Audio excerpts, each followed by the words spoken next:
Middle of the country, but not middle of the road opinions. It's the podcast dedicated to sports in the air capital of the world. I'm going to Wichita. Wichita, Kansas, and beyond. With Tommy Castor, Weston Mills, and Blake Cripps. This is Keeper of the Games. Some may say that we are wildly unqualified. Some may say that we are only mildly entertaining.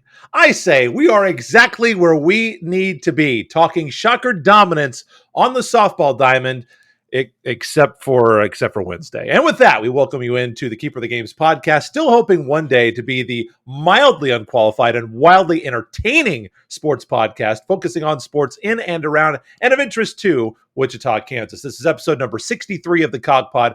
I am Blake Cripps, joined once again by Tommy Castor. And Tommy, I actually had a guy ask me about you and said that he was a good friend of yours and said, man, what a great guy.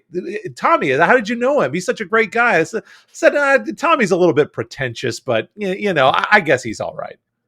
Hey, I guess when I see that guy, I'm going to have to pay him his $20, for saying those nice things about me. It's good to know that the Tommy Castor fan club is in full effect all around the city of Wichita. I love it. I wish I had a fan club. So we were supposed to record tonight, and Tommy was actually late, which is unlike Tommy. And I'm told, Tommy, that you have fallen down the rabbit hole of MLB The Show for the first time. Xbox and like the whole Xbox franchise, going back to Xbox 360, actually has a real baseball video game on it.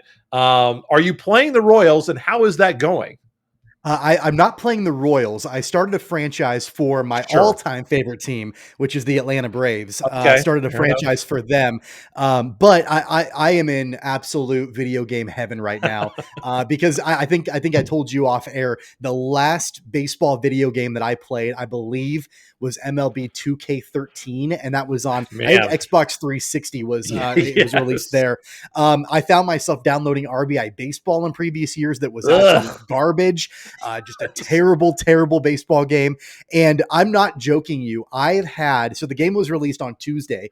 I had Tuesday, April 20th circled on my calendar on my phone since the day did you take it off?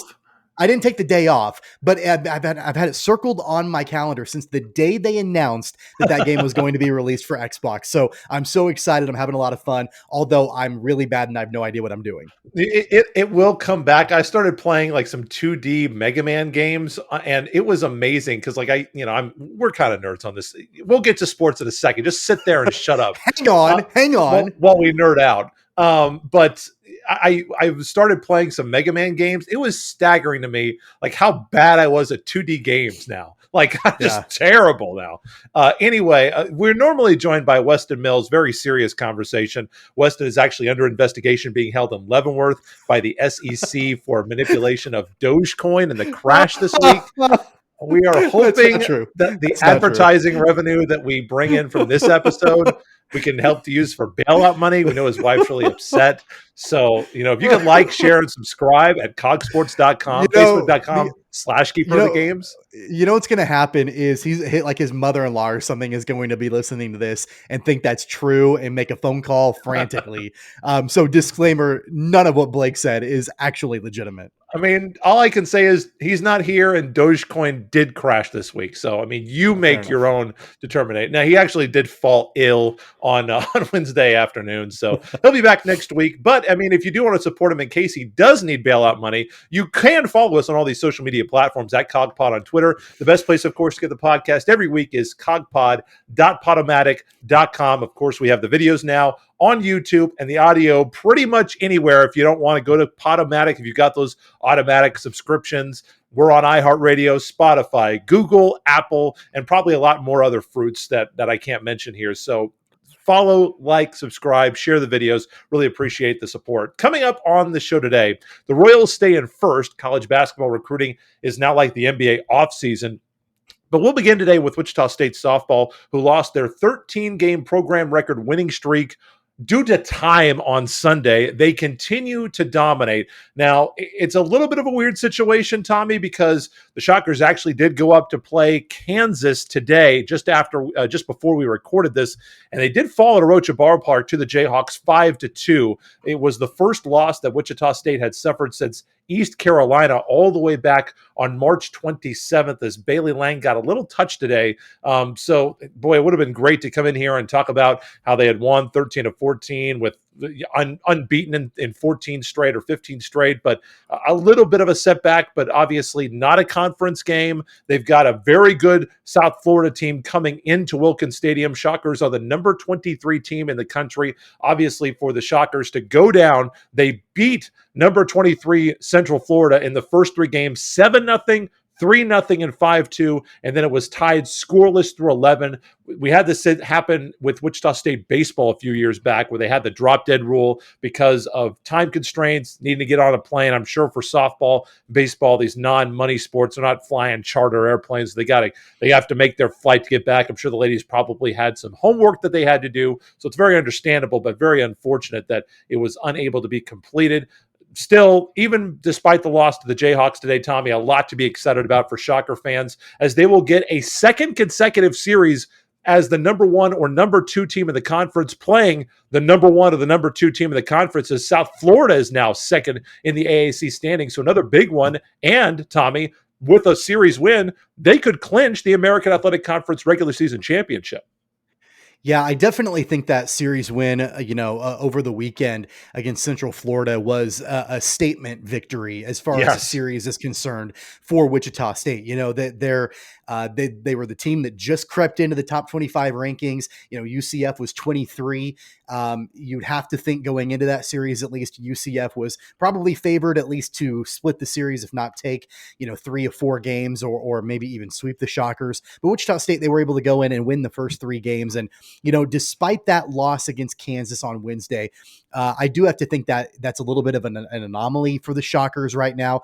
Bailey Lang in that game against Kansas, only pitched, 3 2/3 innings, gave up 4 earned runs on 5 hits in that game. However, when they played, UCF over the weekend, she pitched along with Caitlin Bingham in one of those games. They held UCF to 2 runs and 14 hits in 31 1/3 innings pitched. So Bailey Lang had a great outing over the weekend against UCF.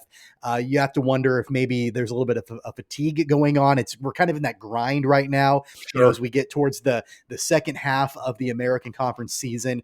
And it's just going to be a matter of how well can this team hold up? And I certainly don't think that the Shockers ending that series with a tie against UCF on Sunday and then dropping the game on Wednesday to Kansas should be any indication of a direction in the negative way that the Shockers are moving to. I still think they're an incredibly strong team, and we've seen how offensively they've been dominant throughout the course of this season. And that's what I liked so much about the series, Blake, against UCF over the weekend, was that while all we've heard about almost all season long with the Wichita State softball team is their offense and the records they've set, it was really the pitching that came to play over the weekend against UCF. So they're a complete softball team.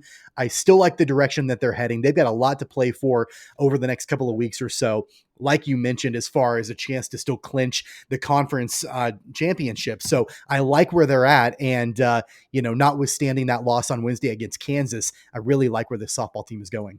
And the loss against Kansas, just to be fair, and maybe we should be covering Kansas softball a little bit more. The Jayhawks aren't exactly slouches. They're 22-17 now, and they're the number 46 RPI team in the country. So it's not like the Shockers just lost to nobody. In the Big 12 has got 6 teams in the top 50 of the RPI. Now nobody is as good.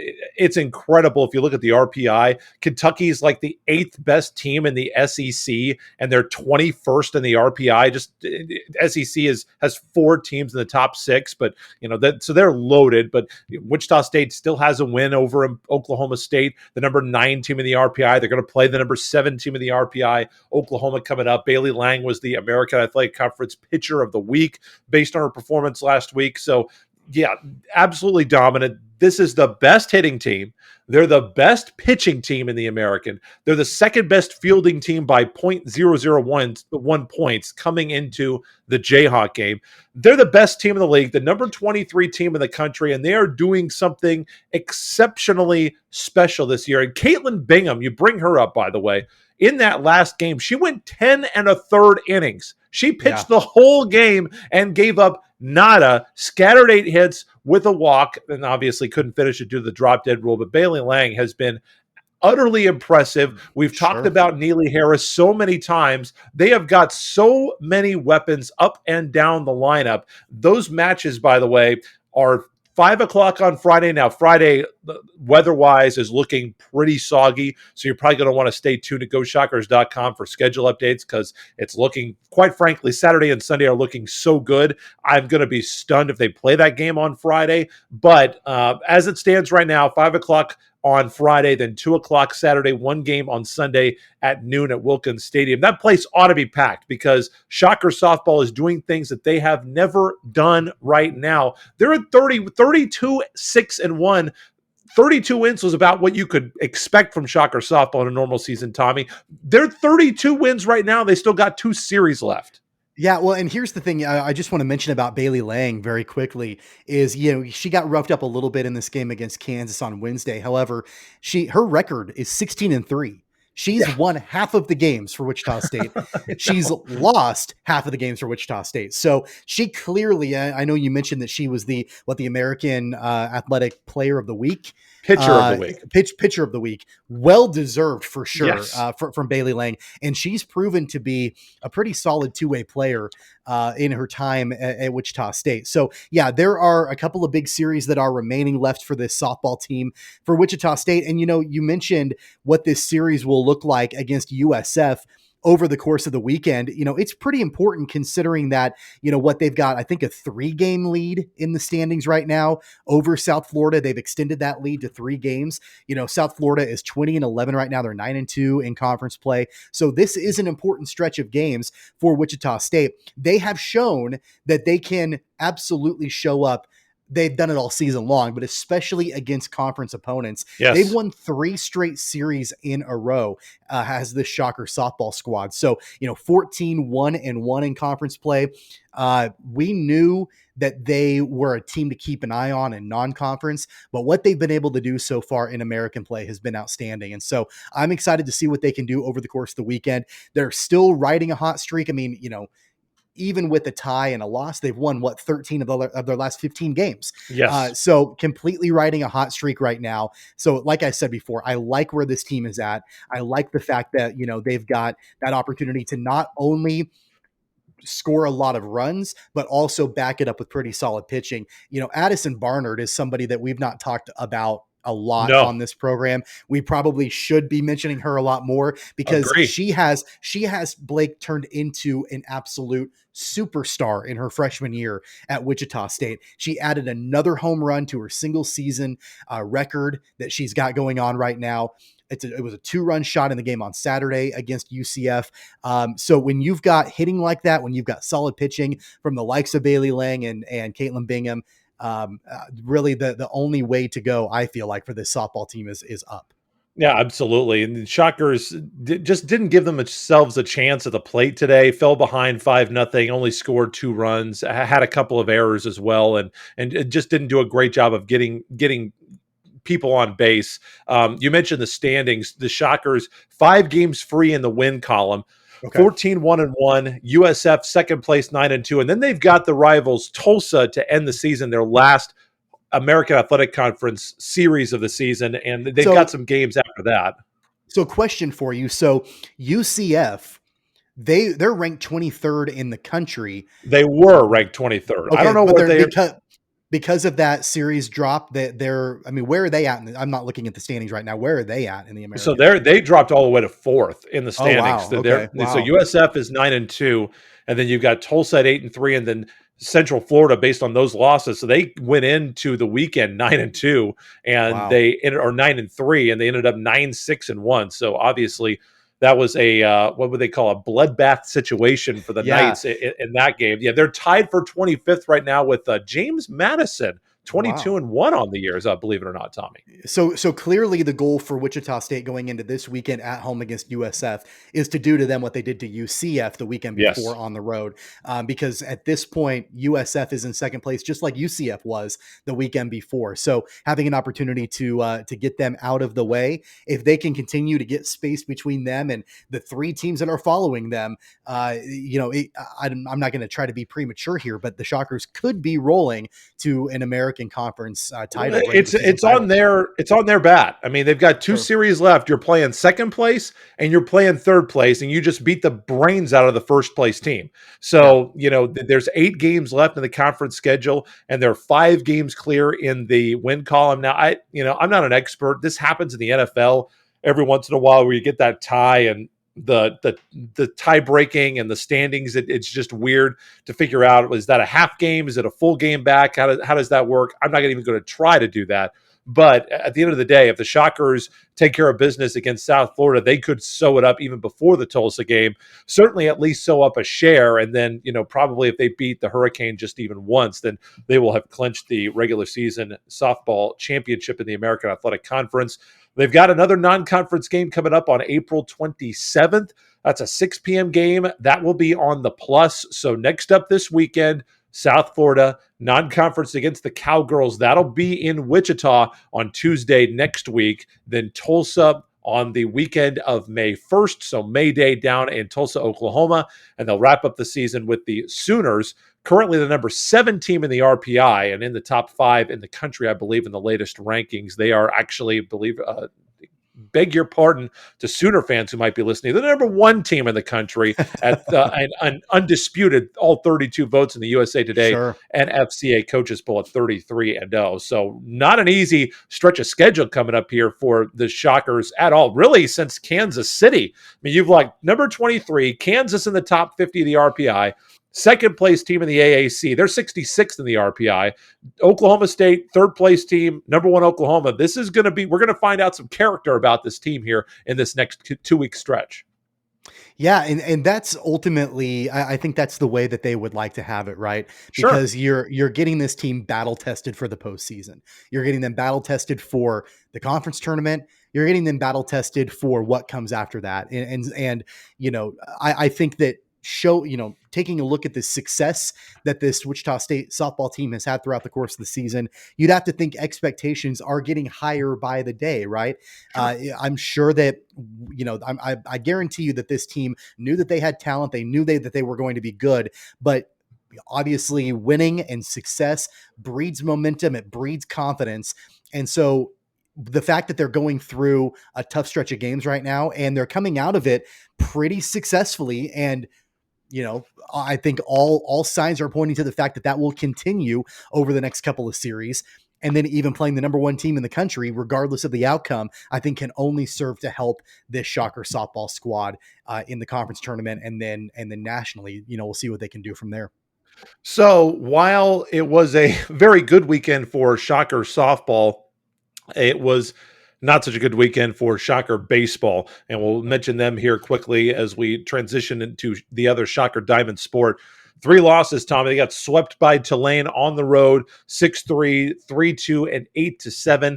The Sunday game, remember, they're playing 4-game series this year in the American Athletic Conference to eliminate that midweek game for the teams just to prevent spread of the coronavirus. Don't expect that to continue next year. We'll be back to 3-game series, I would expect. But you're coming off of a amazing stretch of baseball where they swept Omaha, they beat Kansas State, they took 5 in a row, 6 in a row against Houston, 7 of 8. Did not turn out well against Tulane down on the road this past weekend. Tommy, one of the big things that I look at, errors in every game of the series for Wichita State, and a lack of timely hitting. And I know I'm just picking on one game here, but you look at game 3, they have 3 hits in the top of the 8th. It's a 1-run game. They get no runs. And it was, Tulane committed 6 errors in this series. Shockers did not do a good enough job taking advantage of those Tulane mistakes. and that cost them. They'll have to try to pick up the pieces. They got Cincinnati on the road, and then a very, very difficult series coming up against East Carolina. So you'd like to see them get well against the Bearcats and try to figure things out because, and credit Eric Wedge, he said after the Houston series on his local radio program here in Wichita, he said Tulane was a good team. And turns out that, unfortunately, he was right. Yeah, you'd like to think that this upcoming Cincinnati series on the road can be used as a get-right series for Wichita State. Hope is not lost for this Shocker baseball squad, not by any stretch of the imagination. They set at 19-12, overall right now on the season. They're 7-4 in American play right now, which is respectable. But here's what I take a look at, and I think that you historically, just in any level of baseball, it's always been important for me, and I know a lot of other people, to take a look at how the wins and losses are split between home and away.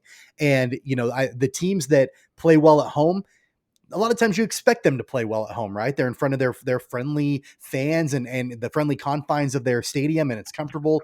But how do they perform on the road? How do they perform when they're away from home, when they're away from their home fans? The Shockers are pretty mediocre this season on the road. They set at even 500. They're 6-6 on the road. It obviously didn't help that they, dropped 3 games to Tulane to move from 6-3 to 6-6. However, they've got an opportunity now with the 4-game set against the Bearcats over the weekend to try to improve on those away numbers, for Wichita State. So again, hope is not lost. This Cincinnati team they're pretty middling themselves. They're, I think, 15-17 right now on the course of the season. So a losing record overall for the Bearcats.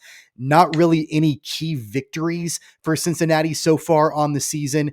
Their most noteworthy win, they won in 10 innings, 13-12 over number 5 Louisville back in March. So I guess that's kind of a defining win for the Bearcats. But other than that, that's really all that they've done this season. So, it'd be hard for me to think that Eric Wedge, the coaching staff, they're not viewing this upcoming series as an opportunity to try to right some of the wrongs when they kicked off this road trip against Tulane. Well, and it really was the bats that went away for Wichita State. I'm sure the pitching could have been better, but you look at what they did in that long stretch of games after that Kansas State win.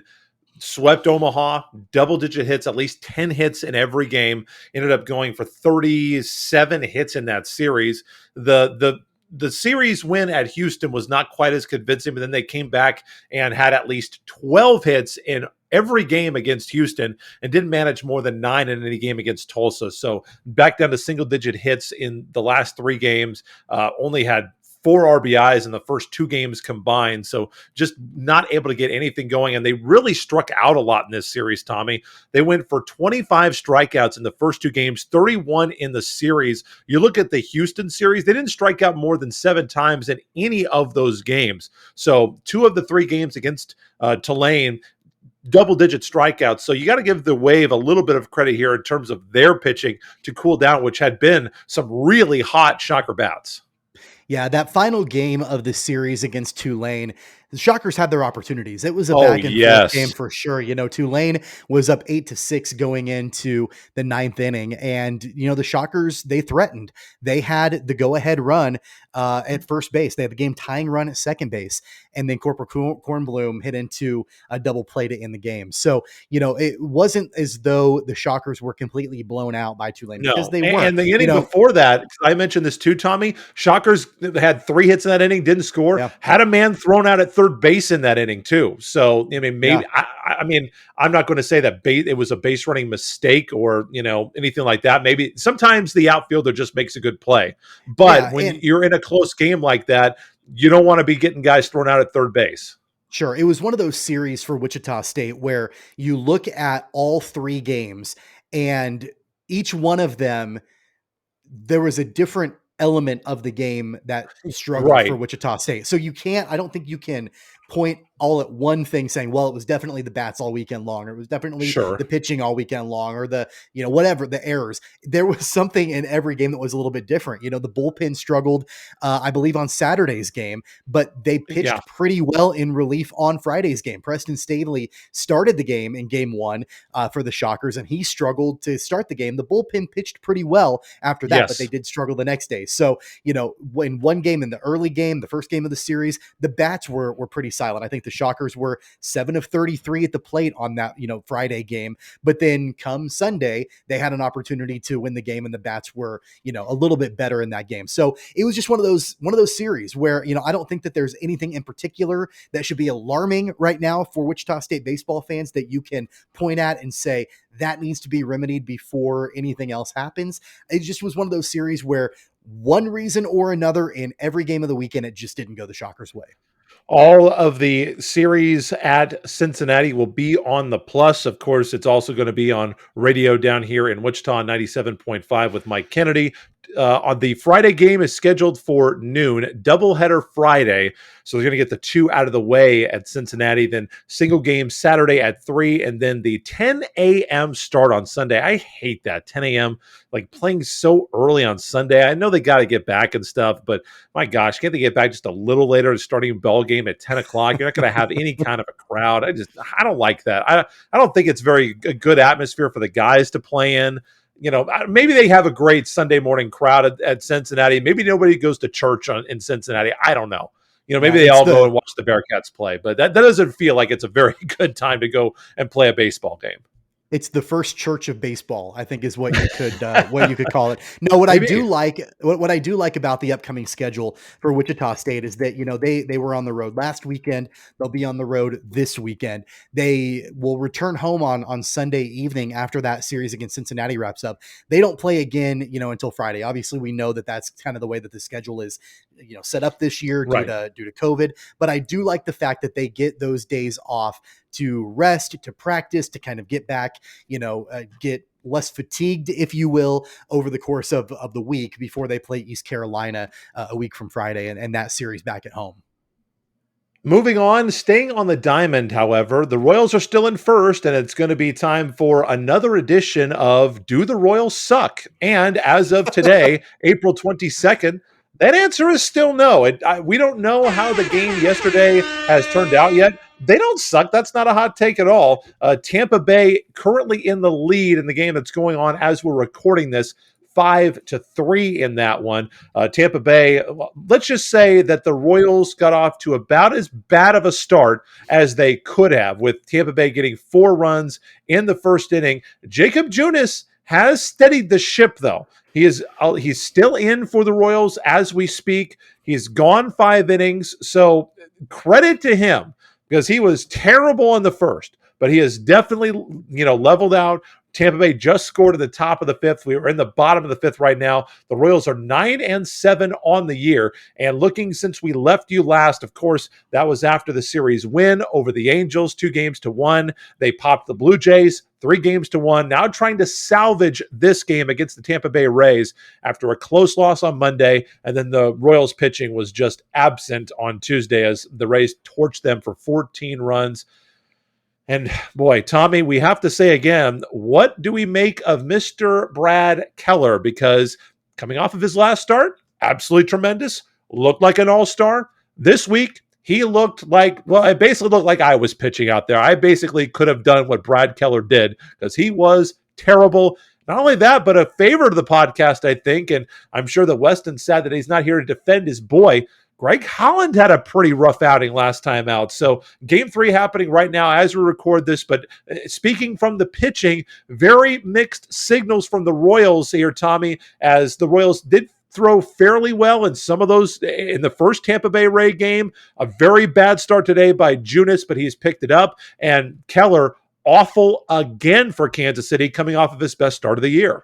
Well, I'm a little disappointed that Weston's not on the show, primarily because wasn't he supposed to be at the game on Tuesday night? I would love to hear what he thought of that game. We'll have to get his thoughts on that next week. Did he get sick from being at the Royals game? Did he have too much popcorn or ice cream at the ballpark?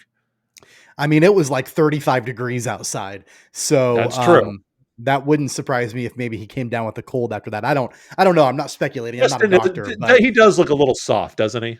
Yeah, I mean, it's not when he said that he wasn't feeling well. I sort of had a sneaking suspicion that maybe he was, got a little chilly at the Royals game. So I mean, when you look that good, you just have to know that people have to know that you're just not as tough as everybody else, right? Right. I think the right word is he's delicate. Dainty. Yeah, there's nothing wrong with being delicate and dainty. Nothing. We love you just the way you are, Weston. Going back to your question, though, about Brad Keller, let me read to you what his line was in that game I don't want to hear on it. Tuesday night. 1.2 innings, 1 2/3 innings pitched. He gave up 5 runs on 3 hits, 3 walks, and 1 strikeout. His ERA was 12.00. Too many walks. His ERA. Way too many walks. Too many walks. Way too many runs. I mean, keep this in mind. He gave up 5 runs. He recorded 5 outs in the game. He gave up just as many runs as he did outs before he was pulled. And Denny Matthews said that, I think it was Johnny Cueto who was pitching for the Royals, if I remember right. I may have that name totally wrong, but this was in the World Series championship year. And he said on the air, because Cueto was really good that season. And he was really, in that series, he was fantastic. Every time he pitched in Kansas City, he was nails. But, Denny was mentioning, because they were at Tampa Bay, and remember, he threw that clunker game in Toronto. And he said, when your starter does this, you just have no chance to win. And when Keller does this in now 3 of his 4 starts, Kansas City just doesn't have a shot when he does stuff like this. Yeah, no, without a doubt. And, the problem was, and I hate bagging just on Brad Keller. I mean, he had a pretty horrible outing in 1 2/3 innings pitched, but he wasn't the only Royals pitcher that had a rough time. You mentioned Greg Holland. I did. Irvin Santana had a rough outing. Kyle Zimmer got knocked around pretty good in the 6th inning. They got to the point where Mike Matheny in the 9th inning put in Hanser Alberto to finish the game. Had a position player pitching to finish the game Not for terrible. Kansas City. But no, he wasn't. But think of what you have to do to get to that point to where you have to put a position player in to finish out the game for Kansas City. It's not a good situation at all. Really, the only bright spot pitching was Jake Newberry. He pitched for a little while to clean up Brad Keller's mess, after that 1 2/3 innings that Keller pitched. But, the problem with Kansas City right now, especially in that game on Tuesday, is the fact that the Royals scored, in my opinion, plenty of runs to win that game. And they've done that a couple of different times this season, right?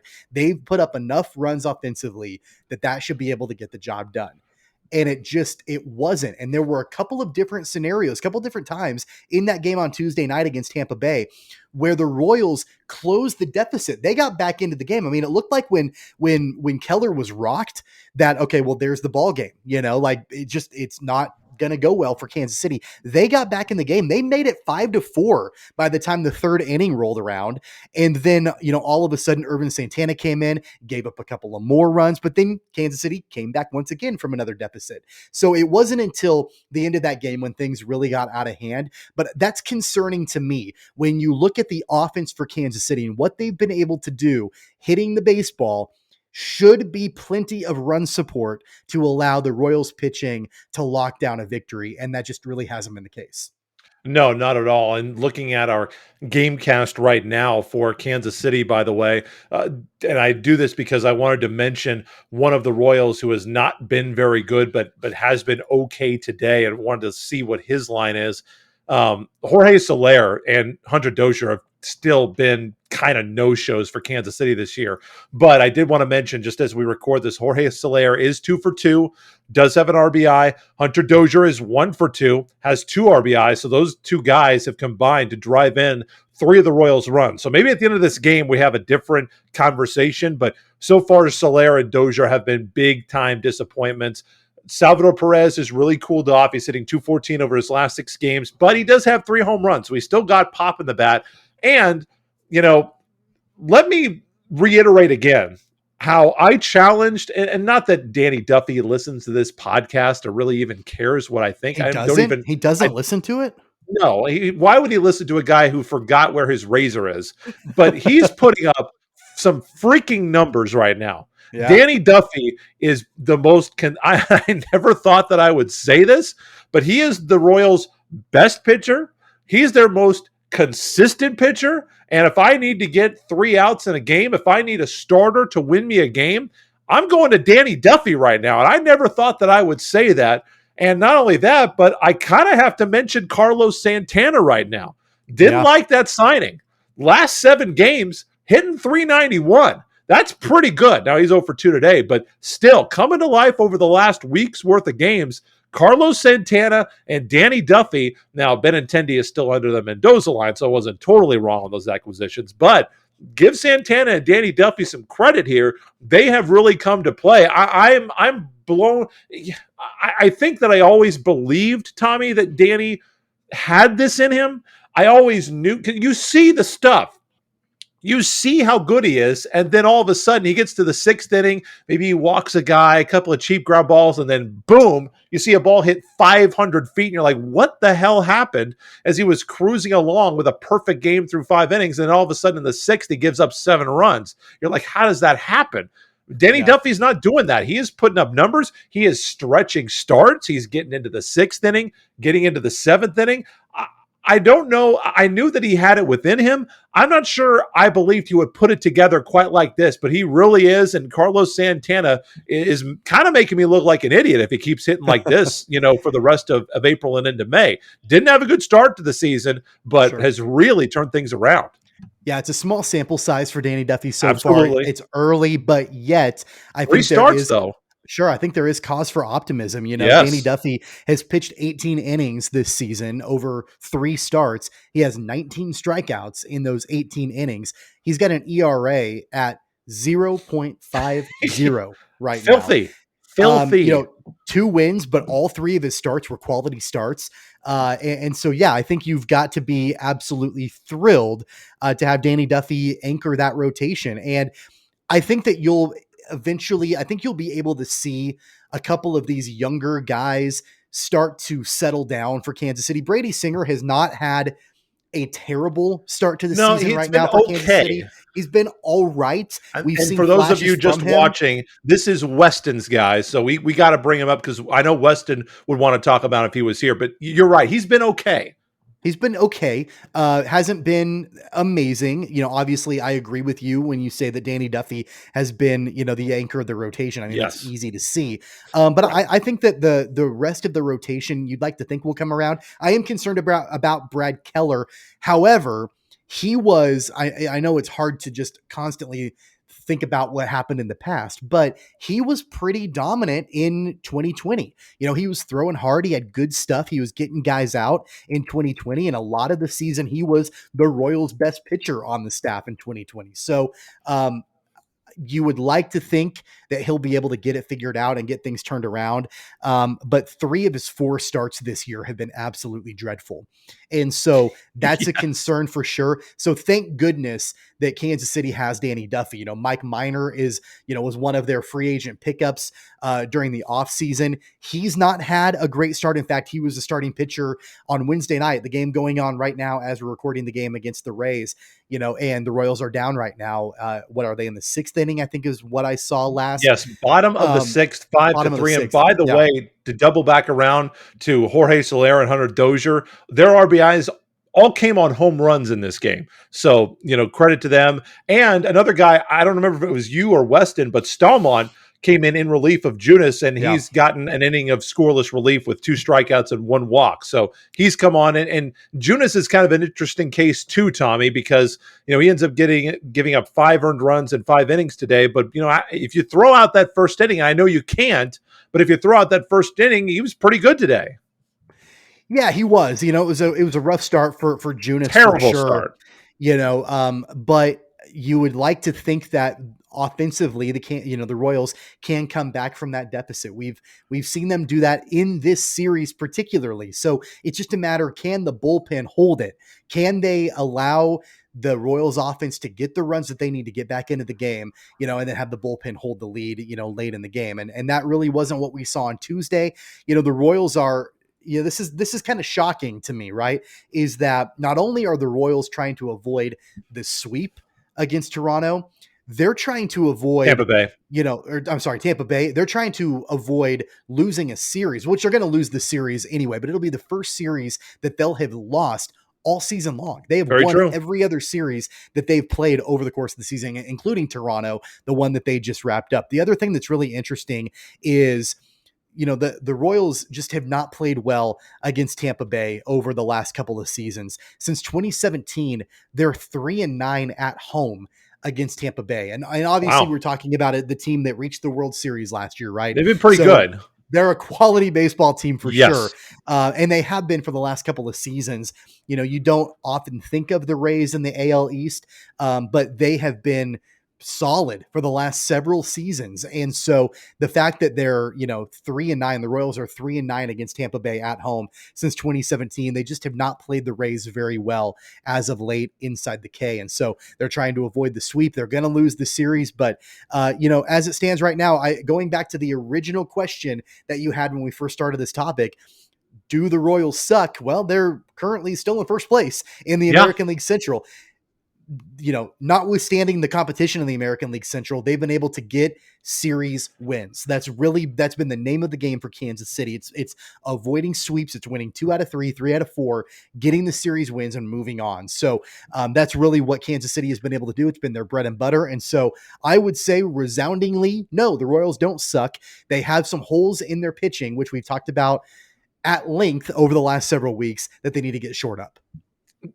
I still wonder, Tommy, if this is a little bit of fool's gold, because you look at who the Royals have played, the Angel, and nobody in the majors. I'm looking at the standings. Nobody's played 20 games. Oakland's played the most. They're 12-7, and they've won how many games in a row? 11 games in a row. Wow, yeah. I don't know if Oakland's supposed to be now that good, but they're playing really good. The only thing that I think that I know for sure this year is that Detroit's going to be a mess. They have minus 26 in the run differential. I think Detroit's going to be absolutely terrible, but you look at the first place teams in baseball, the Royals have the worst run differential of any team that is leading the major leagues. They're at -7, and some of their series wins, they split with Chicago. We think Chicago's going to be pretty good. They're 9-9. The Angels, who knows? Can they finally figure it out with all the talent that they've got out there? I don't know. Toronto has a losing record. Tampa Bay, as you mentioned, they're a good team, and the Royals are losing. They split with Cleveland. They did take 2 of 3 from Texas, but Texas is 1 game below 500. So I just wonder if this Royals team is for real. Their expected win-loss right now, that stat, if you believe that, is 7-9. So they have definitely got a little lucky to get out from some of these games with wins that maybe you wouldn't expect. But, as you mentioned, they are in first place. But I am a little concerned that maybe this is a little fool's gold early. It'll be interesting to see how the Royals will respond. They are off on Thursday. They go to Detroit for a 4-game set. You certainly hope they take 4 from the Tigers. They've been really bad. And then they've got Pittsburgh on the road next week, and then a series at Minnesota on the 30th up there against the Twins. Well, make no mistake about it, the Royals absolutely have overperformed to start the season. Sure. They're 9-7. They're losing right now, so they very well could be 9-8. By the time this game against the Rays wraps up and the series wraps up against Tampa Bay. That being said, they have overperformed. I think that the ceiling at the beginning of the season, 15 to 20 games in, for me, I would have said at the beginning of the season, 15 to 20 games in, the ceiling's probably 500 is kind of what I would have thought, but probably a losing record. Maybe not like a crazy losing record, like 2 or 3 below. Yeah, maybe not last place 500. in their division, but somewhere right around 500 or just under 500. They have overperformed a little bit, but maybe a little bit more importantly, the other teams in the American League Central that were projected to be dominant have underperformed. The White Sox are 9-9 right now. They should have a pretty dynamic offense, pretty explosive offense. And I think we've seen that somewhat this season from the White Sox. I know they have struggled with some injuries, some pretty key injuries early on in the season, but they're 9-9. I think they've underperformed, but definitely the Minnesota Twins have underperformed for sure. They sit right now with a record of 6-11. They've been a team historically that, I don't know if you've got that projected win-loss total in front of you, but I would venture to guess that Minnesota's projected win-loss record has got to be a lot higher than 6-11.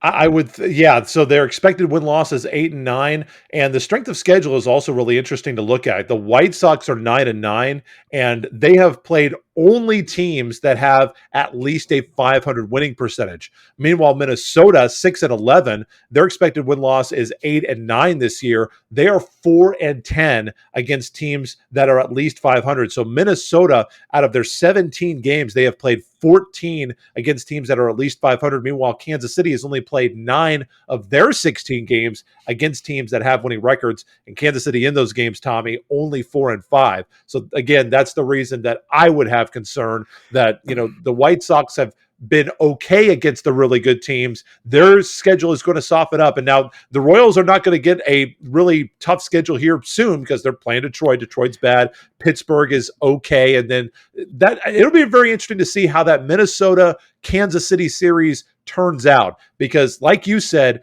Minnesota projected to do some things this year and has underperformed. They've been really bad against good teams this year. And it'll be interesting to see how Kansas City matches up with them. And that's really the name of the game, right? You've got to be able to beat the teams that you're supposed to beat. Then you've got to be able to steal a few from the ones that you're not supposed to beat. And so, really that's part of the reason why I think the Royals are in the position right now that they need to be in. The pitching is a double-edged sword right now for Kansas City, because yes, there is early concern with the rotation. There's even some early concern with the bullpen. That's not unexpected. That's not a surprise. That's something that people have been talking about for weeks now. What's important, though, and what makes it a double-edged sword, is the fact that it is still early. So you've got time, you've got opportunities to be able to get it worked out and get it fixed. Sure. When you go back to last season, when you go back to the pandemic shortened 2020 season, there wasn't time. And so I think you saw teams and managers and front offices start to change their approach a little bit. They didn't have quite as much patience as they would have throughout a 162 game season as they had during a 60 game season, because every game counted so much more because you only had a certain number of them. So The good thing is we're still in the third week of April right now. There is a lot of baseball left. Yes. It is encouraging what Danny Duffy has done. It's concerning some of the other issues in the rotation and in the bullpen. They've got time to figure it out. They've built themselves a little bit of a cushion right now. It would be different if the Royals were 5 games under 500, 10 games under 500 here early on. Then it would be like, all right, we got to get this thing figured out right now. They've bought themselves a little bit more time to be patient with some of these players like Brad Keller and, some of the arms in the bullpen to be able to get it worked out. And by the way, just before we wrap up here, Hunter Dozier is on the plate. Looks like Salvador Perez just got a double for the Royals. So they've got the tying man at the plate, bottom of the 6th. Obviously, as this is released on Thursday, you'll know the result of this game, but the Royals trailing by 2 right now. And Nicky Lopez came into this game hitting over 300. So another big surprise for Kansas City. Let's see if they can keep it up. They are going to be off today and then start that series against Detroit. We transition now to college basketball because it's seems like this is exactly like the NBA offseason. There's news breaking all the time with this transfer portal. It's the Wild West, and the latest big news right here in the Air Capital as Tyson Etienne, the American Athletic Conference Player of the Year, declaring for the NBA draft, made it very clear when he declared earlier this week. I believe he actually declared officially on Sunday this week that he is keeping his eligibility and called it pretty much a no-lose situation. Go get evaluated, see what the evaluators, the talent, the scouts say about you. You can work on that and come back to school. And if you get the answers you like, then obviously you go to the draft. Tommy, this was not something that we really considered, the possibility that Tyson might get drafted for Wichita State. And like I've said in the past, this is one of the areas of sports talk that a lot of guys get into, like, oh yeah, this guy's going to go pro. There's who's going to get drafted, high school signings, and like the star ratings. Those are things that I am just not in draft projections. Who the Chiefs are going to take, who the Royals are going to take. Those are things that I am not only not interested in, but frankly not very good at outside my skill set. So I am not sure how players will translate to the NBA necessarily, although I was right on Fred VanVleet, totally wrong on Cleanthony early. So, I bat about 500, which means about nothing. What are your thoughts on Tyson Etienne and his NBA draft chances? Does this concern you as a Shocker fan, or do you still have confidence that he will be wearing the black and yellow next season for Coach Isaac Brown? Yeah, you can mark my words on this. Tyson Etienne will be back to play basketball for Isaac Brown and Wichita State. He's generally not listed on NBA mock drafts. That's not the end of the world. Sure. There have been a lot of players that have gone through the draft process that have found themselves rising up the draft list a little bit in the mock draft list as they go through that process and they get that feedback, and all of these scouts and GMs start to see their game, and maybe they were, under the radar. They become a little bit more on the radar at that point. They end up being drafted, but I don't think Tyson Etienne is that player this season, going into this season for Wichita State or for the NBA. I think he'll be back wearing that black and gold for Wichita State. He has been kind of averaged around number 81, somewhere around there, as far as as far as ranking of the prospects, which is far outside of that first round. It's far outside of that, even that second round for NBA teams. So again, it's a no lose situation for Tyson Etienne. He'll be able to get some feedback on his game, but really where the questions are, I think, for him, and this is something that he'll need to, I think, address when he returns to Wichita State. Number one will just sort of be kind of where he fits in on NBA rosters. He's a little bit too big to be a point guard. He's a little bit too small to be a shooting guard in the NBA. So where does he fit, and what's his natural position when, if he does end up being able to play in the NBA? The other question is going to be sort of where he was in that NCAA tournament game against Drake. If you'll remember, he went 0 for 6 from the field, and he scored 1 point in that loss against Drake. So that's going to be something that he'll need to address. And I think that's another reason why more than likely we'll see him back inside Koch Arena next season, because I think he'll want to avenge that last game. I don't think that was a great game for him to go out on. And so I think this is an opportunity again for him to get feedback, to get familiarized with the process, then be able to return to Wichita and be able to say, here's what I need to work on. Here's what the scouts are saying. This is what I need to improve on if I want to have an opportunity to get drafted down the road. So I'm going to press you on this a little bit, because and before I do this, let me make sure that I'm not mischaracterizing your opinion. You said that you pretty much think Ochai Agbaji is gone, right? He's not coming back? Yeah, I don't think Ochai Agbaji will be back. So NBADraft.net does not have Ochai Agbaji currently being picked in either the first or the second round. So why do they currently have Marcus Garrett as the highest drafted Kansas player in the 50s? I think he's going to Indiana on their rankings. Not NBADraft.net might be the worst draft mock site in the world. I don't know. But why are you so sure that Ochai is gone for Kansas, where you're the completely opposite for Tyson Etienne? Well, I think part of the reason for Ochai, why I'm a little bit more confident that he's not coming back, is because while he may not generally be on the boards right now, his status has sort of been all over the place during the course of his college eligibility. If you'll remember, back when he was a freshman, he was a potential lottery pick his freshman season. So he has the capability, he has the potential to be an NBA player right now. Has he shown it the last couple of seasons at Kansas? Not really. At times, in flashes. Occasionally, in flashes, he has. Yeah, in stretches. In stretches, he has shown that he can be a capable pro at the next level. So I think if you are an NBA GM, you may be willing to take a flyer on somebody like Ochai Agbaji because he has shown that potential in the past. Tyson Etienne, he's a fantastic player. I think he can better offense at times than Ochai did. Right. But he hasn't been on the radar in his career like Ochai Agbaji has been. So it's not necessarily, in my opinion, about the level of their games. I think it's about their stature amongst NBA GMs and scouts. And Ochai Agbaji has been on the radar quite a bit more and quite a bit more often than Tyson Etienne has. Do you think that the AAC Player of the Year award, I mean, that's a big blip on the radar, and that's something that Ochai doesn't have? Well, right. But I don't think that that's the end all be all. I mean, I think you can look at a lot of players that have been conference players of the year, have had all these accolades, and it doesn't translate. I mean, look at a guy, just off the top of my head, look at a guy like Perry Ellis that was very highly decorated during his time at Kansas. Sure. he didn't play in the NBA. I mean, there are a lot of players that are like that. I think the jury is out still on if Devon Dotson will turn into a long-term pro. I know that he signed with the Bulls, but he went undrafted. He was highly, highly decorated in his time at Kansas. So, I think it's less about what your accolades are in college, and I think it's more about how your college game translates to the pro style of basketball, which, by the way, I've been on the record, I don't know how many times, saying I hate the pro style play. I don't enjoy it.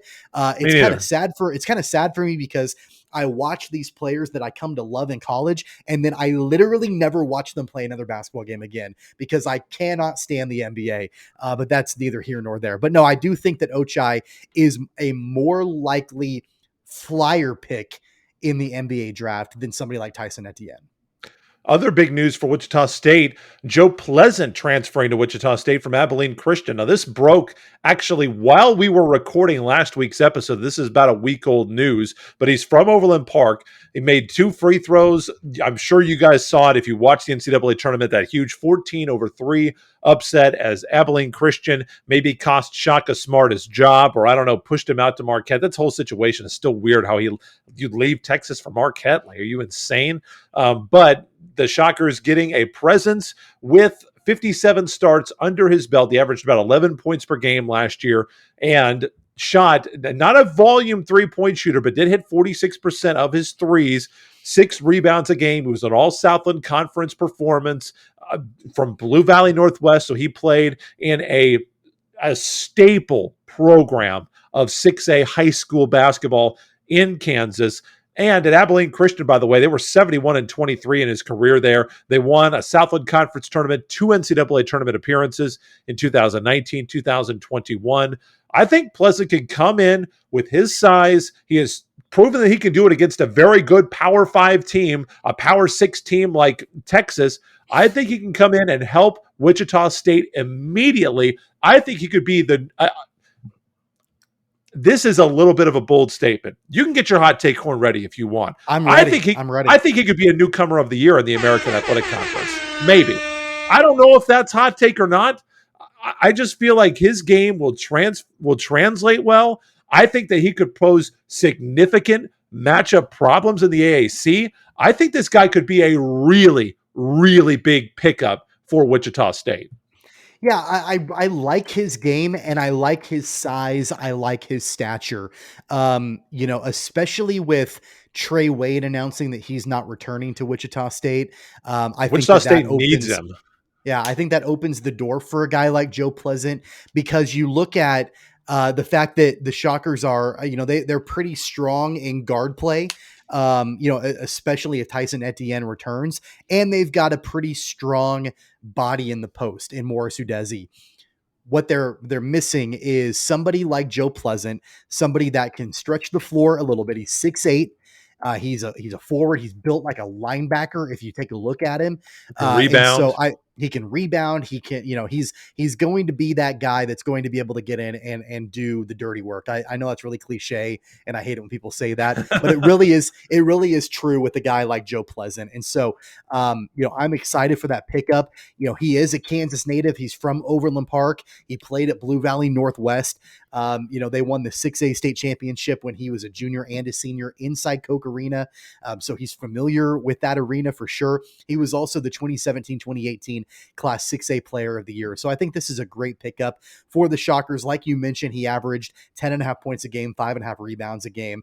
So I think that's going to help out Wichita State quite a bit. And it wouldn't surprise me. I know you said newcomer of the year, but it certainly wouldn't surprise me if he came in as an immediate contributor to Isaac Brown's squad.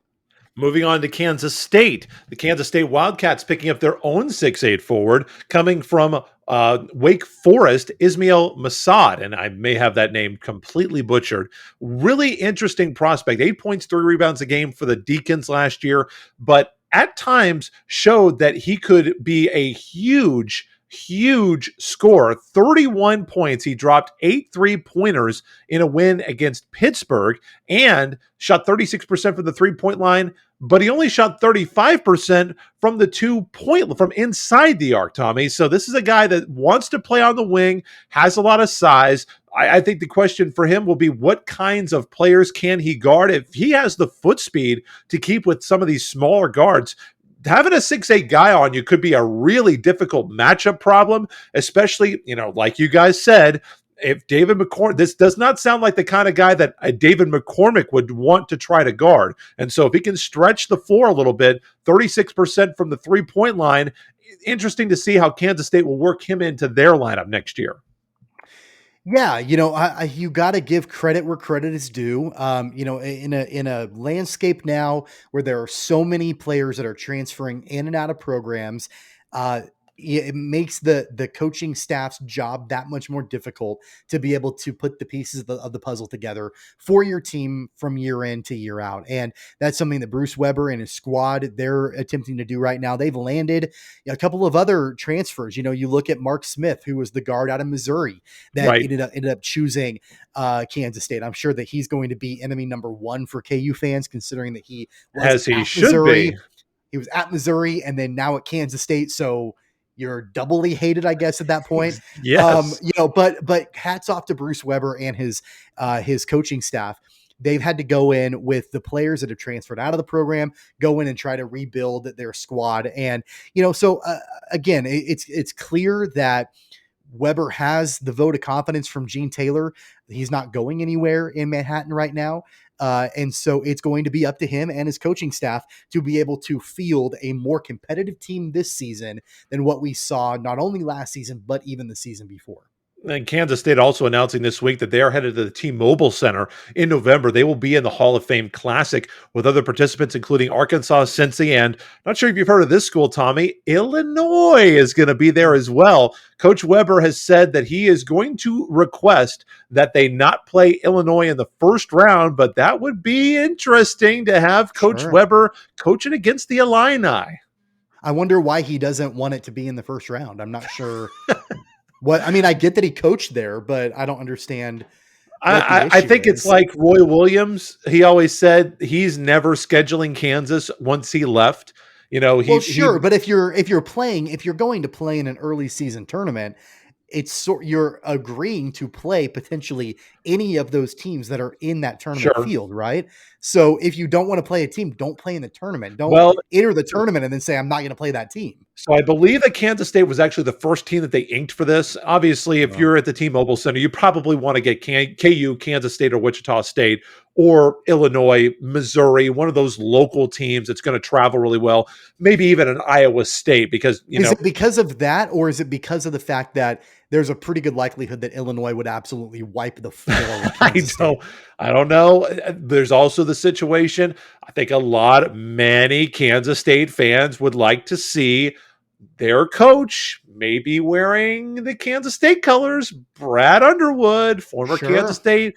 I think that just leads to a lot of uncomfortable questions that maybe Bruce Weber wouldn't like. I'm just spitballing here. I don't know the answer to that. I don't like that at all. Anyway, but that's his thing. I guess I can understand that you don't want to coach against your former team. On to KU news. Tristan Enaruna is headed to Iowa State. So we know his destination is a transfer.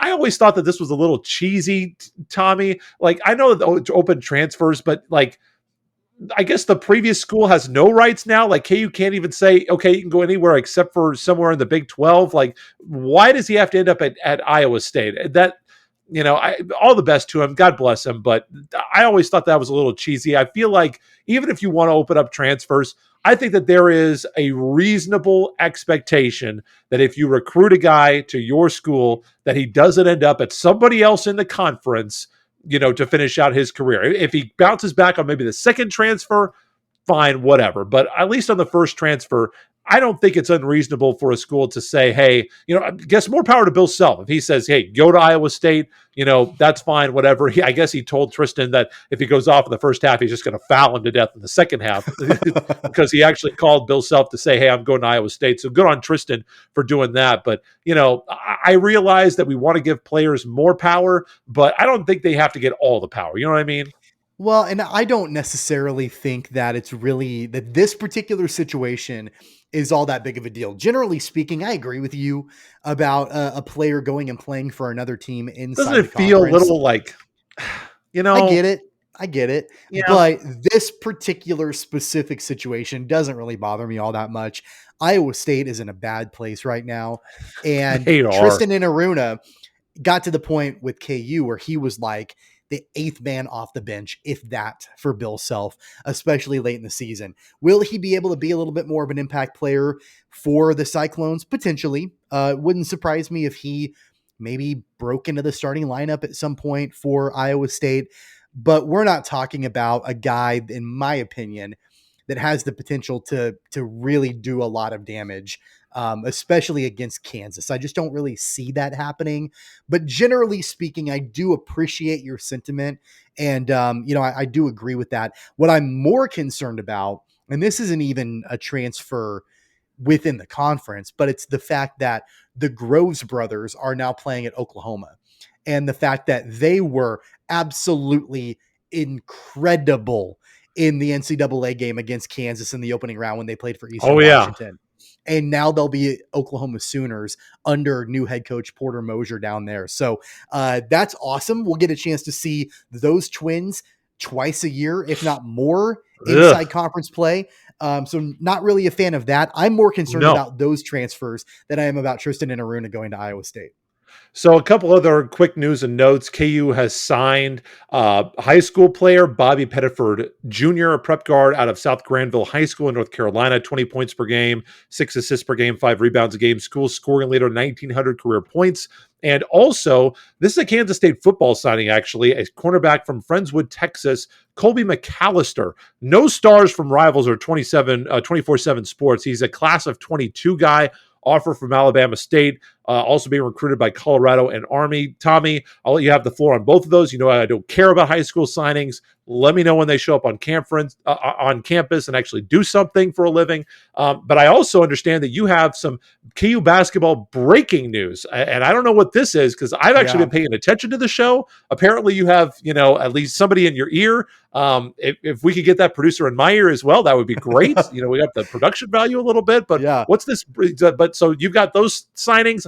I yield to you on those, or if you want to go to the breaking news, you can do that. Well, I don't have much to say about Bobby Pettiford or the football signing. And this is, I think, bigger than those two things. And wouldn't it be nice if we had the production value or the budget to be able to have a producer in our ears? No, I'm just seeing this come on in social media. Marcus Garrett has officially declared for the NBA draft. He will not be returning to Kansas for his 5th year. So he pinned a letter to Jayhawk fans. And then the official Kansas Twitter account posted it as well, announcing his decision. He said, in part, there's only one bad part about being a basketball player at Kansas. You know what it is? Saying goodbye. So he is done. He will declare for the 2021 NBA draft. He will not return to Kansas next season. So I don't think that's entirely unexpected news. I'm not shocked at all. But at the same time, there was those, I think those little seeds of doubt that some Jayhawks fans had due to the restrictions being loosened with, the extra year of eligibility. I think maybe some people thought he may return for a final year, but he will not pull a Mitch Lightfoot. He will be leaving Kansas and not be returning. And we were talking about that NBA draft projection earlier. Like I said, he was the only Jayhawk projected in the top 2 rounds. He was going in the 50s, I think, to Indiana. And to me, Tommy, when you are a guy like Marcus Garrett, who does not have a real established 3-point shot, I mean, I think he can shoot 30% from the 3 in the NBA, but in the NBA, that's not really what they're looking for. As a guy with his size, I feel like the NBA does not put the premium on those top picks if they can't score unless they're a big man.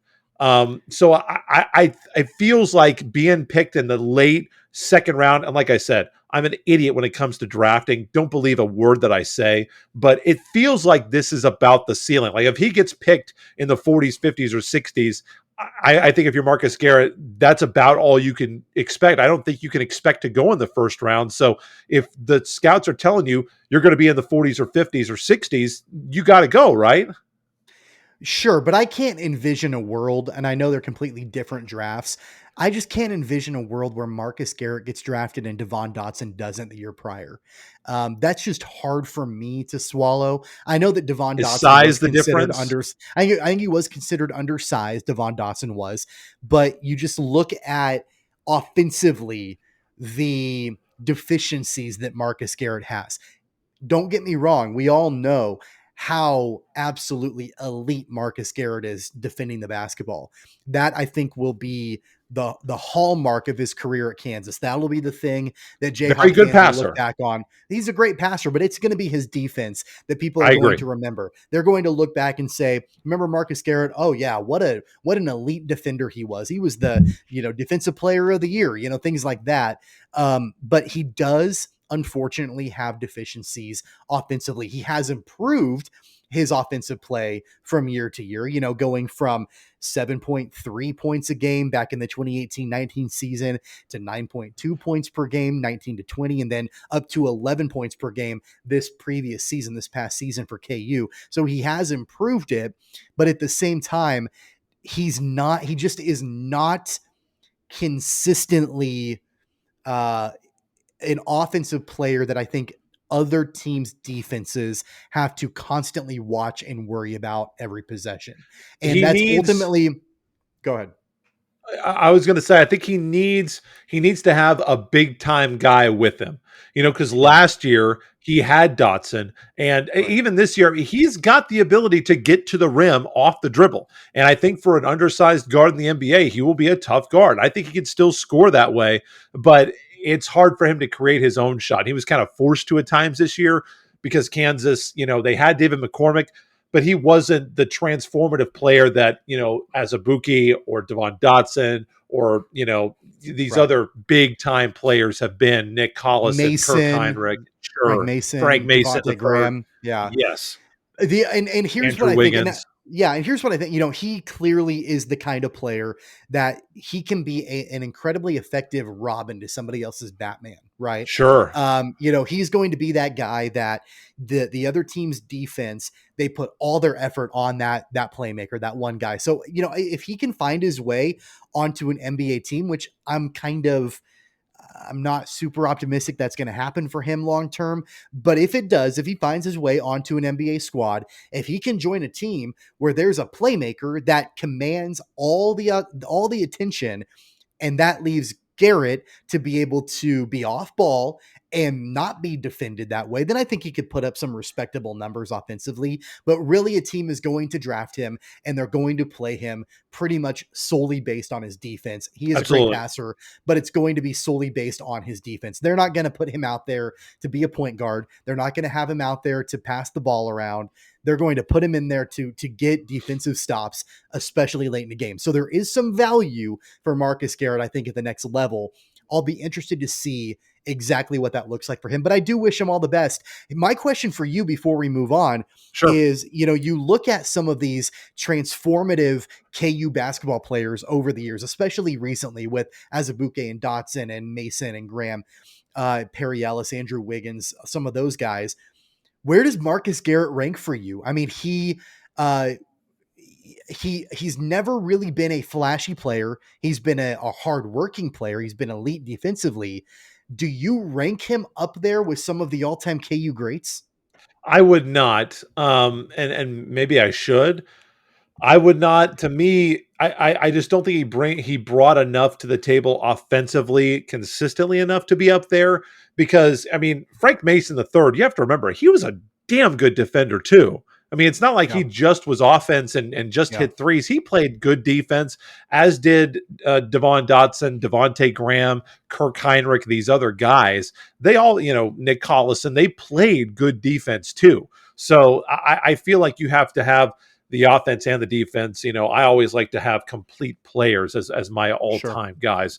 So that's our look at college basketball, a little college football signing as well. And for Kansas State, probably going to be it, because that was their last signing. And Bruce Weber had said before Masad became available, didn't even know if he'd use that 14th scholarship. So Kansas State's probably done. KU, Wichita State, probably still some room to move. It's not time for that part of the show where we hit the music. It is time for the Wichita Whip Around. And starting off, I know that you guys like to totally hate on Friends, and it's so sad that Weston is not here, but I had to bring this. It's not my story. Friends, Falcons fans, I do have your back, even though we have these two haters with us. Friends baseball winning the season series over your mound builders 11-1. Go ahead and defend your squad. What happened? You guys got absolutely assassinated up here in Wichita. What happened to your boys? Hey, the only defense that I can give to that is the fact that the Mound Builder baseball program is still fairly new. I think they're only in their third or fourth year of playing baseball in Winfield. So that's a new program. It was not around when I was on campus. It was not around when Weston was on campus. I know very little about that baseball program. So I really don't have a whole lot to say about it other than, I guess, congratulations, friends. I don't really know. If you ask me about Southwestern football, basketball, any of those other sports that have been around forever, I can probably give you more information than about baseball. Okay, fair enough. Well, I will give you the information about Friends Soccer. They had 8 Falcons named to the KCAC team, 8 on the all-KCAC team. They finished 12-4-1. Juan Zamora was the KCAC newcomer of the year last year. He was on the first team this year, 17 goals to lead the Falcons along with 3 assists. I'm not just bringing up Friends just to piss you and Weston off. Friends deserves to be mentioned on the show. They're a Wichita school. Can I let me just say this very quickly here, and I'm gonna throw Weston under the bus because he's not here, and I can do that. It's my show, so absolutely. I can do that. It's our show, but whatever. The bottom line is that I feel like I am unfairly lumped in with Weston Mills and his hatred of Friends. Do I love Friends University? No, I can't say that I do. But I don't. And as a mound builder, you shouldn't. And I get that. Sure. Now, here's the difference between Weston Mills and myself. I did not play sports in college. So I never actively competed against Friends University. Understandable. So my dislike of them, if you want to call it that, is just simply because they're the rival of Southwestern. But Weston has intimate competitive animosity towards the Falcons. Sure he does. And so his feelings, and he's not apologetic for it. No. So his feelings towards Friends and my feelings towards Friends are like comparing apples and oranges. So I can say with all sincerity, congratulations to Friends. Way to go. Am I going to go to a game and cheer for you? Probably not. If you're playing Southwestern, I will absolutely cheer against you, but I don't hate you. And congratulations for the success. Well, you know what? That's an honest opinion, and I'm betting that Weston is probably going to feel even sicker hearing you, a mound builder, say that. What is your Wichita Whiparound story this week? Okay, so I'm going to stick with baseball here a little bit, and it's been a while since we have talked about the Wichita Wind Surge. Even though their season is coming up in just a few weeks from now. They kick off their season, I believe the second weekend of May is their opening series against the Amarillo Sod Poodles, which is one of the best names ever. But the Wichita Wind Surge, well, it's one of the more unique names, I guess you would say. It is. The Wind Surge did announce that single game tickets will go on sale this coming Saturday at 10 a.m. You can get them online at windsurge.com. They also have the box office open as well on that Saturday from 10 to 2 to be able to buy your single game tickets. And then if you had season tickets for the 2020 season, they do now have it open to where you can go online and exchange them, which I have done. I did that a couple of days ago. And so trying to get that all taken care of. But yeah, it's exciting for me that, not only do they have the schedule out, but they do now have it at a point to where fans can get excited to buy tickets. They can get their previous season tickets exchanged, which means that it's getting more real for me. And this have they have they announced anything about capacity at Riverfront Stadium? Not to my knowledge, and but if you take a look at the pictures from the Shocker game against Houston, there were a lot of people. A lot of people. And so it would lead me to believe that maybe there aren't going to be capacity restrictions. I'm sure there will be protocols. I'm sure you'll have to wear a mask and things like that unless you're actively eating and drinking. But it wouldn't surprise me, and maybe they've released this and I just haven't seen it, but it wouldn't surprise me if there aren't any capacity restrictions going into the season. That would be fantastic. That's it for me. Do you have any other stories for the Whip Around? I follow the rules and only bring one. That's the only one that I have that is directly affiliated with the city of Wichita. I do have something else though for additions when we get to that. Yeah, okay, well, we're going to get into the additions, corrections, and retractions statement, or a part of the show right now.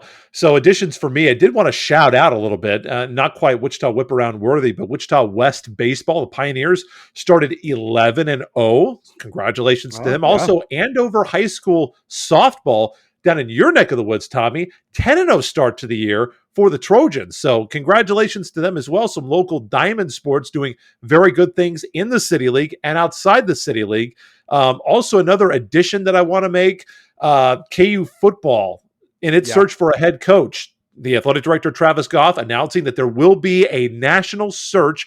He informed the team, informed Emmett Jones this week that would be the case. And he also announced that Emmett Jones is a candidate for the job. So Emmett Jones is going to be allowed to interview. He is going to be a candidate for the permanent job of KU football coach. Do you have any strong thoughts one way or the other? And I believe that the timeline is to maybe have the new head football coach hired by the end of spring practice. We were wondering, is Jones going to be given the whole season? When is the new football coach going to be brought in? Obviously, this is not the time of year that football coaches are hired. This is highly unusual. Yeah. I'm wondering about the quality of candidates that KU will be able to attract, especially with the fact that, let's be honest, KU football is a bit of a mess. What are your thoughts on the hiring process, Jones as a candidate for the head job, and what a national search might look like when you're looking for a new head football coach in April? Yeah, I don't see a scenario at this point now where Emmett Jones will end up being the coach of the Jayhawks. I think that the best opportunity that he had was if Travis Goff said, we'll give Emmett Jones the year as the interim coach. He didn't do that. He said, we're going to do a national search for a football coach. And all the rumblings are saying that Goff and the search committee and the university, they're looking for someone with prior D1 head coaching experience. So I don't think it'll be Emmett Jones. I think the fact that he is a candidate is obligatory at this point. I think it would have ruffled a lot of feathers if Travis Goff had come in and immediately said that Emmett Jones would not be considered for the position after only a few weeks of being the interim and kind of handed the reins. So I think that they're saying he will be a candidate. Do I think he'll get the job? No, I don't. It looks like there are some fairly high level potential hires that are out there that are interested in the job, that are being considered, that are being interviewed this week. It sounds like these interviews are taking place this week. Some of those names include Lance Leopold. I think that's how you say his name, Leopold or Leopold. He is the current head coach at Buffalo, which I know that obviously there's probably a bad taste in people's mouths. Worked out so great last time. But Lance Leopold has been very successful in his previous stretches, and I think is considered one of the favorites potentially for the job. Also, Jeff Munkin from Army is out there. That would be interesting considering that he's the triple option guy. He's the one that runs that triple option offense. So that would be interesting to see that come to Kansas. And part of the, I think, thought process for him is that, hey, can Kansas compete with the high flyers in the Big 12? Probably not. So maybe it's important to do something different. Yeah, well, what do you think about, have you seen that high school coach? I think it's in Oklahoma or maybe it's Texas. I don't know what state he's from, but the guy who never punts, and he said that he would take the KU job for $90,000 per win, which he said, hey, that'll be a lot better deal than what you're getting right now. But he did, to the Bleacher Report guy, he said, but we'll win. So, I mean, I don't think he has any shot to get the job, but it was intriguing. But I don't think he's got any shot. But it is kind of intriguing that he was like, hey, you know what? I'm going to do better than what you've got, and I'll cost you way less money. Yeah, Kevin Kelly is his name. That's right. Pulaski Academy in Arkansas. And his two rules are never punt and always onside kick. Yes. He won't be the head coach at Kansas. I can almost guarantee you of that. But I know they're talking to other guys like Willie Fritz, who is currently at Tulane. I know that at one point there were conversations about Kevin Kane, who is currently at Illinois as the associate head coach. And he's a KU alum, played on the football team under Mark Mangino. But I really think it's probably going to come down to Leopold from Buffalo and Munkin from Army. Kind of seems like those are maybe the two leading candidates right now. I also heard, and I think that this is interesting. This was something that I believe it was Matt Tate actually that said this, that tweeted this earlier today. Lawrence Journal World. That a dark horse candidate that he had heard his name come up for the first time ever in this search is Skip Holtz, who is the son of Lou Holtz. Mm-hmm. Skip Holtz is the current head coach at Louisiana Tech University. He was head coach at USF and East Carolina and Kentucky before that. And he was Connecticut. And he was an assistant head coach for South Carolina back in the 90s. So I'm not sure how serious that is. Matt Tate reported that, but I really do think it'll be between the Buffalo guy and the Army guy. Any other additions, corrections, or retractions for you? Yeah, one quick addition for me. I feel like we would be remiss to not mention the fact that the NJC AA tournament is going on right now in Hutchinson. That tipped off on Monday. Obviously, last week on the program, we talked in our Wichita Whiparound about Steve Eck and how he's leaving Hutchinson Community College at the end of this tournament, and then he'll end up being the head coach at Cape and Mount Carmel. So he's currently coaching in his final NJC AA tournament in Hutchinson this year. Of course, that tournament was like all the other ones and didn't get played last season. They are doing 25% capacity inside the building there this week in Hutchinson. But at least it's going on right now. So anyway, just felt like it would be important to at least mention that's going on. Also, one last thing for me, big weekend coming up for Newman University Jets baseball, and the weekend series against their old Heartland Conference rivals Rogers State has been moved because of forecasted rain here in Wichita. So the Friday-Saturday series is not going to be moved to Saturday-Sunday, and it's a very, very big day for those of you who are into Wichita baseball. Paul Sanagorski Day is coming up on Saturday. The Newman University Hall of Fame head coach, who of course led the Jets to their only NAIA World Series appearance back in 1983 when they were winning and stacking up District 10 championships. And they are going to have Paul Sanagorski Day out to celebrate number 11. This was scheduled last year, but of course canceled due to the coronavirus pandemic. So one game on Saturday, 2:00 p.m. for the first pitch. They will have the celebration at 1:45 on Saturday prior to first pitch. So that's when that's going to happen. So that means that I guess I'm going to be on the air at 1:30 on Saturday for the Newman Jets audio network. So you can see that. You can see that on the MIAA network if you're not able to get here to Wichita, or listen at newmanjets.com/listen. Game 2 and 3 of that series, senior day for the Jets, will be on April 25th. Start of that doubleheader is still yet to be determined. Kind of a must-win series for the Jets. They have not won a series this year, currently last place in the MIAA standings, but the top 8 go to the MIAA tournament. 3 series left. If the Jets win this series, and especially if they sweep, they will have a shot to make it happen for themselves to get into that MIAA tournament. And Tommy, you know what kind of a legend Paul Sanagorski is. The Sanagorski name around Wichita baseball is humongous. Still working at Bishop Carroll as an assistant right now. But I talked on the podcast, the Jetcast, which released yesterday, to Kelly Gall, a former Newman catcher, Hall of Famer, and also to Rod Stevenson, who's the owner of the Kansas Cannons, who played on that 1983 World Series team, the NAIA World Series team for the Jets. So it's a really big weekend for Newman baseball. Sad that rain's going to get in the middle of it, but should be a fantastic day. The weather is scheduled to be perfect on Saturday and Sunday for this series. So hopefully all you old-time Jet baseball fans from the NAIA days will come out and cheer on the Jets for Senior Day Sunday and Paul Sanagorski Day. Come out and hang out with Sags, the old coach, on Saturday. Why don't you? And you know what? That name, you're absolutely right. That name just resonates when you think of baseball and Wichita. I mean, the fact that he basically created the baseball program at Newman from the ground up.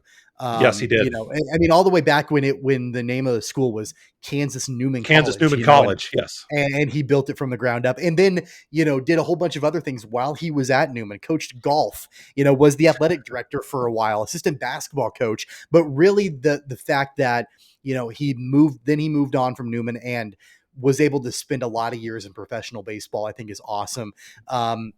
We got a chance to see him help coach the Wingnuts for a couple of seasons as well. So he's done just about everything that you can do as it relates to baseball in the Air Capital. And so happy for him and his family that he's got this opportunity again for Paul Sangorski Day coming up this weekend. Really looking forward to it, and glad the weather, it looks like Friday obviously sounds like it's going to be a washout, but should be a fantastic day at McCarthy Field on Saturday and Sunday. And yes, tickets are available. You can get them, all the ticket information. Just walk up, you can buy tickets. May have to wear a mask, not sure of the protocols, but tickets are certainly available. That is our show for the week. Thanks so much for being along. Once again, you can get in contact with us best way at CogPod. At CogPod on Twitter, also the Keeper of the Games on Facebook, and by going to our website, cogsports.com. You want to help out and support the channel, easy way to do that is just to watch this video. Watch the next one, and if you're not doing anything at work, go back and watch one of the old ones. Download one of our audio podcasts and tell a friend. Very easy way that costs you nothing but time, and we really appreciate all the support. Thanks so much for listening. We'll take your money too. I mean, it costs you your time. If you want to sponsor, just get in touch with Tommy. Tommy is the marketing. Not only is he the executive producer, but he's also the marketing director of Keeper of the Games podcast. Let's not undersell ourselves. Like, if people want to give us money, I would certainly take it. Absolutely. So before we go, we also always have to shout out to our beloved audio listeners. Tweeting from Tommy. Tell us your Twitter handle.